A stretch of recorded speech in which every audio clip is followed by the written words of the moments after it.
Bueno, buen día.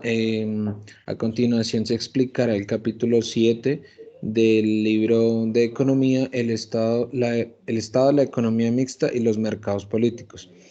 Este será presentado por Jair Sánchez y quien les habla, Alejandro Cárdenas. Bueno, tenemos el Estado, es un proveedor de fuerzas y de algunos bienes colectivos. Los derechos de propiedad privada y el cumplimiento de contratos requieren de fuerza como los tribunales, la policía, las cárceles, entre otras. Mediante dichas instituciones públicas se pueden disminuir los costos de transacción positivos con los que operan los mercados. Bienes que provee el Estado porque los mercados fallan al hacerlo. Algunos son el control de epidemias, la educación universal y la investigación. Algunas intervenciones políticas pueden corregir fallas de los mercados. Primero, el Estado mediante diversas prohibiciones, normas, multas, impuestos y subsidios actúa ante otras fallas de los mercados como los costos ambientales. El segundo, en cuanto a la distorsión de costos humanos, el Estado actúa por medio de códigos de salubridad laboral, salarios mínimos, seguridad social, salud y pensión, subsidios, etc. En el tercero, por otra parte, el Estado interviene en los poderes monopolísticos con legislación sobre la concentración oligopolística de precios, forzando a la publicidad a ceñirse a normas básicas, entre otros aspectos. En el cuarto, por último, con políticas macroeconómicas como la política monetaria regulatoria de la tasa de inflación y tasas de interés a corto plazo, el Estado busca regular las fluctuaciones económicas como las recepciones. El peso del Estado consolida la economía mixta. Un indicador de lo anterior son las siguientes cifras. En 1830 y 1930, en Estados Unidos se crearon 20 organismos públicos, se dictaron 144 normas. En 1930 y 1980, en Estados Unidos se crearon 72 organizaciones públicas y se dictaron 309 normas. En 1845, el gasto público total como porcentaje al Producto Interno Bruto se promediaba así: 42% en las 7 economías más desarrolladas del mundo. En Italia y Francia sobrepasaba un 50%, en Estados Unidos un 38%, Alemania, Reino Unido y Canadá se aproximaban al 50% y en Japón un 35%. En el siglo XX, las tendencias hacia la mezcla se acentuaron en la privatización de las industrias estatales en los países socialistas. Es importante mencionar que la amplitud, eficacia y los resultados de intervención estatal se caracterizan por desigualdad internacional entre los países. En la economía de la teoría mixta tenemos a John Stuart Mill y a John Maynard Keynes. Estructuras de los impuestos y el gasto público. El Estado financia operaciones con las contribuciones impuestas a los ciudadanos, los cuales se distribuyen en 3 niveles de acuerdo con la estructura administrativa pública. En el primero tenemos el nacional o federal en Estados Unidos, en el segundo el departamental o estatal en Estados Unidos, el tercero en el municipal. En el primer nivel concentra casi 3/4 de los recaudos en Estados Unidos y su composición en 1995 era la siguiente: sobre la renta, sobre nóminas, sobre consumos, entre otros. Por su parte, la composición de los recaudos estatales y municipales en 1992 era sobre las ventas, impuesto predial, sobre la renta, transferencias federales, licencias, peajes y otros. Desde el punto de vista del gasto público, en 1995 el nivel federal concentraba el 66% del total y se distribuía así: seguridad social, defensa, interés, pobreza, salud, entre otros. Los impuestos directos y los indirectos pueden tener incidencias distintas. Impuestos indirectos. Un ejemplo que nos da el capítulo sobre los impuestos indirectos textualmente es este. Un impuesto a las ventas de televisores, digamos, del 16% sobre el precio debe ser pagado por todos los vendedores de este producto, sin importar si unos son más pobres que otros. Y si alguno de ellos abandonara esa actividad para dedicarse a la venta de pan, podría librarse del gravamen sobre la venta de televisores. Impuestos directos. Dependen de las condiciones personales sin importar la actividad económica y contribuyen. Una persona rica debe pagar un impuesto de renta mayor que una pobre. Si se dedica a los televisores como si se dedica a la venta de pan, y ninguno podrá librarse de su impuesto de renta mediante un cambio de actividad. El, impue- el impacto del impuesto indirecto altera los precios relativos y la oferta. El impacto del impuesto directo sería neutral debido a que no hay estímulos de resignación de recursos ni modificación de ofertas. Bueno, los impuestos directos suelen ser progresivos y los indirectos regresivos. Los impuestos progresivos consisten pues en que el porcentaje aumenta a medida de que los ingresos de las personas aumentan. ¿Esto qué quiere decir? Que hace referencia a que si una persona adquiere o gana $20,000, tiene que pagar una tarifa del 1% que equivaldría a 200 de impuesto, así como lo podemos ver en la tabla. Y a medida que la persona vaya teniendo más ganancias en su, digámoslo que en su salario, asimismo se le cobra un impuesto dependiendo del lugar en donde viva o a lo que se dedique. Los impuestos proporcionales hacen referencia a que el porcentaje es constante a medida de que el aumento del valor del elemento grabado. Un ejemplo básico y simple de este es que todas las personas en su nómina pagan un porcentaje conceptual del 15%, pues de lo que es la base de su salario mínimo, o bueno, del salario que gane. El ejemplo es, si la persona gana 10 millones anualmente, tendrá que pagar 1.500.000 por su seguridad social, pero si gana 20 millones anualmente, tendría que pagar 3 millones.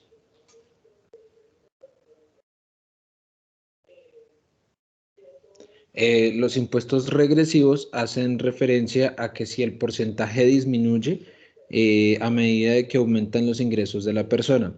Un ejemplo muy claro aquí en Colombia sería el del IVA, ya que, digamos, si un producto, un ejemplo, un televisor, vale 1.200.000, el valor agregado del 19% sería 228.000 y eso sería lo que paga la persona de IVA. Bueno, la regulación estatal se configura dentro de los mercados políticos.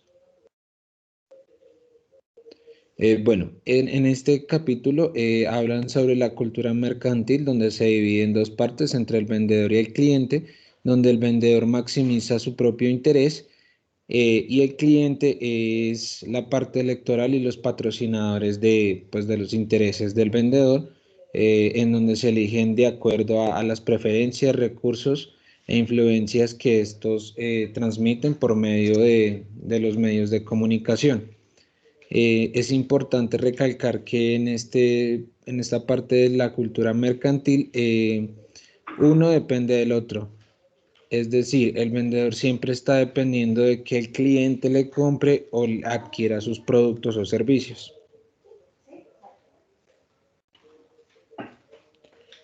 Bueno, en este también podemos ver la oferta de la regulación, que es generada por partidos políticos, cuya producción pues siempre es constante y permanente, pero no es solo en periodos electorales. ¿Qué quiere decir esto? Que constantemente siempre va a haber una producción pues de un material o un servicio propuesto siempre por partidos políticos.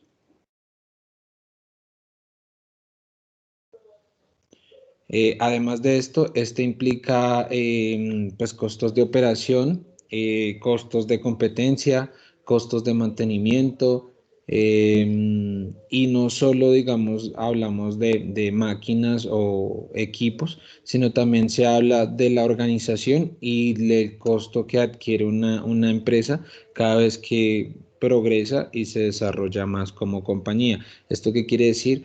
Que cada vez que una persona o una empresa crece en el mercado, asimismo tiene que pues validar los costos de su expansión. Bueno, los mercados políticos presentan dificultades especiales. Este habla de 7 ítems que son demasiado importantes al momento de hablar pues, en el entorno mercantil. El primero es la maximización espontánea de beneficios colectivos. Esto hace referencia a que los empresarios pueden tropezar, pero asimismo sus actividades políticas con distorsiones más intensas son más intensas que en otros mercados. En el segundo, hablamos del mayor costo de la información para los electores. Esto hace referencia a que cualquier persona o cualquier consumidor le resulta más difícil el conocimiento idóneo de los programas políticos de los dirigentes. En el tercero podemos ver a mayor costo de la información para los políticos. Esto hace referencia a que por más que hayan problemas, siempre van a haber soluciones y las multitudes de las personas o pues, de los clientes siempre van a intentar requerir o buscar una solución para los problemas que requiere el mercado.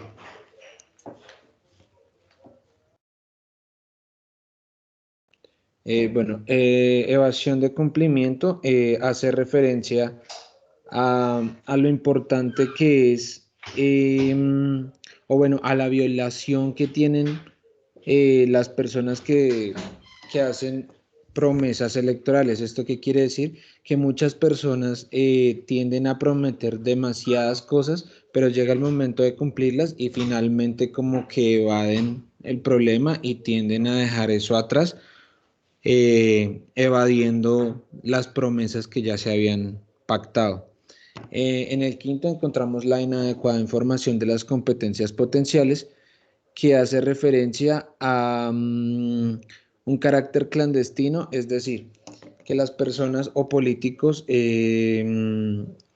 como que filtran que van a entregar dinero a actividades lucrativas, a personas que lo necesitan o que van a regalar un mercado o ese tipo de cosas y finalmente nunca lo hacen, pero sí generan el dinero y terminan robándoselo. En la sexta hablamos de la exclusión de alternativas, que hace referencia a que la política se desenvuelve dentro del ejercicio del poder y esto puede ser usado para excluir o privilegiar alternativas de elección. En el séptimo hablamos del monopolio de servicios y precios forzosos, que hace referencia a que muchos de los servicios ofrecidos por el Estado no tienen competencia ni un precio explícito. ¿Esto qué quiere decir? Que o sea, que el Estado puede colocar un producto o un precio que a ellos se les dé la gana, sin importar cuál sea el verdadero costo o el verdadero valor que tiene lo que ellos imponen. Las intervenciones políticas también pueden fallar.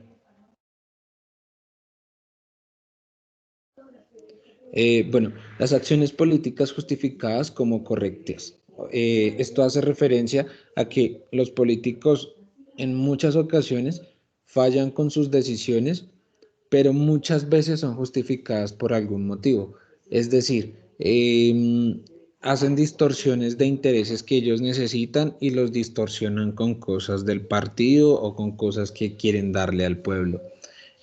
Otro podría ser que los costos son alterados para lucros clandestinos, disculpe. Esto hace referencia a que hacen que van a donar dinero a una fundación de personas con cáncer o con algún tipo de problemas de salud, pero realmente nunca sucede esto y terminan robándose el dinero. La indolencia sobre intereses y recursos públicos es que los políticos sienten que tienen el poder sobre los recursos públicos y terminan apropiándose de las cosas que realmente no son de ellos. Y ya para terminar, las equivocaciones de buena fe hace referencia a que ellos creen que porque las cosas son buenas, entonces las hacen, pero saben que en el fondo tienen una cosa negativa que puede afectar la economía de un país o sencillamente al pueblo. Y la inconsistencia temporal política.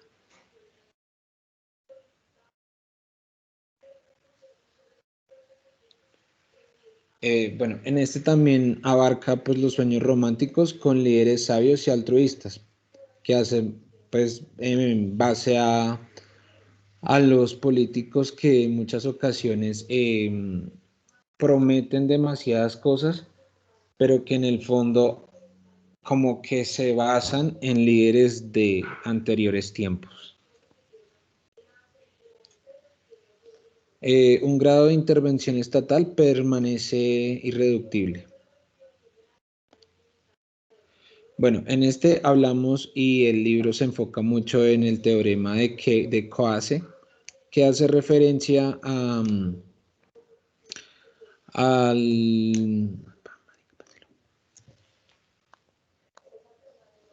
hace referencia a 4 puntos importantes, en donde la gente lo critica mucho o lo juzga mucho porque no existe una garantía de que el resultado de las negociaciones privadas sea de muchas, de dos o más personas, pues salga como efectivo o exitoso. En el segundo encontramos que cuando el número de individuos contratantes aumenta, es irreversible o es inevitable pues encontrar resultados. ¿Esto qué quiere decir? Que cada vez que aumenten la cantidad de contratantes, asimismo se va pues, a incrementar los gastos y los costos de una compañía. En el tercer caso, encontramos que grandes grupos o externalidades inagotables terminan siendo la solución privada y esto termina siendo inalcanzable para una empresa, debido a que si son tan grandes las masas, no se pueden controlar y termina siendo inalcanzable. Y por último, la introducción de los costos de transacción en el análisis de los mercados. Instituciones ante las fallas de los mercados políticos. Bueno, esta parte del capítulo se basa en el diseño de las instituciones que se realiza como una propuesta alternativa realista en cuanto a la motivación lucrativa para los políticos y para las personas que tienen cargos o que tienen poder público. Y este también va destinado o habla sobre el destino que tiene la sociedad en cuanto a un contexto tanto socioeconómico como político, en donde se indican como las condiciones que tiene una sociedad al hablar de un entorno, una cultura mercantil. ¿Esto qué quiere decir? Que muchas veces los políticos son los que imponen como las reglas o las características que debe tener el mercado para la sociedad en general. Muchas gracias y esto fue todo por el capítulo 7.